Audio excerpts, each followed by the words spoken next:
കുറച്ചു കാലം മുമ്പേ വരെ ആൻഡ്രൂ ടേറ്റ് എല്ലാവരും കേട്ടിട്ടുണ്ടാവും. ആൻഡ്രൂ ടേറ്റിന്റെ വണ്ടി, ആൻഡ്രൂ ടേറ്റിന്റെ പേഴ്സണാലിറ്റി, ആൻഡ്രൂ ടേറ്റിന്റെ സിഗ്മാനെസ് എല്ലാതും. അത് എന്തെന്നറിയോ? ആൻഡ്രൂ ടേറ്റ് ഒരു യൂണിവേഴ്സിറ്റി തുറന്നിട്ടുണ്ടായിരുന്നു. അതിന്റെ ഉള്ളിൽ എന്താ പഠിപ്പിച്ചിട്ടായിരുന്നു അറിയോ? എങ്ങനെ നിങ്ങൾക്ക് ഫേമസ് ആവാം, മാർക്കറ്റിംഗ് ആൻഡ് സ്ട്രാറ്റജീസ്, ഇൻസ്റ്റാഗ്രാമിന്റെ ഉള്ളിൽ എങ്ങനെ ഫേമസ് ആവാം, അതൊക്കെ.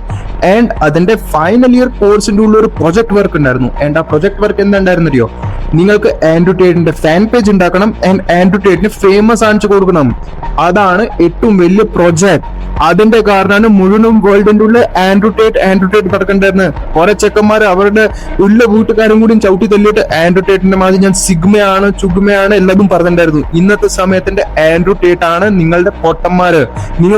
ഒന്നും ചെയ്യാൻ പറ്റില്ല. ആൻഡ്രൂ ടേറ്റിന്റെ മാതിരി തിങ്കിങ് മാത്രം ഉണ്ടെങ്കിൽ ആൻഡ്രൂ ടേറ്റിൻ ഓൺലൈൻ ഏതാളുടെ ഓൺലൈൻ കണ്ടിട്ട് നിങ്ങൾ വിശ്വസിക്കുന്നു അവർ ഏറ്റവും വലിയ പൊട്ടന്മാരാണ്. Online world is different and offline വേൾഡിൽ ആളോട് വേറെ മനുഷ്യനാവും. അതിന്റെ കാരണം പറയണ be real, be rich, be smarter and do your work. ഇതാണ് ഏറ്റവും വലിയ ഗോൾ. ആൻഡ് ഇങ്ങനത്തെ കോണ്ടന്റ് കാണാൻ വേണ്ടിട്ട് എന്നെ മാത്രം ഫോളോ ചെയ്ത് വെച്ചാൽ മതി. Follow for more crazy content.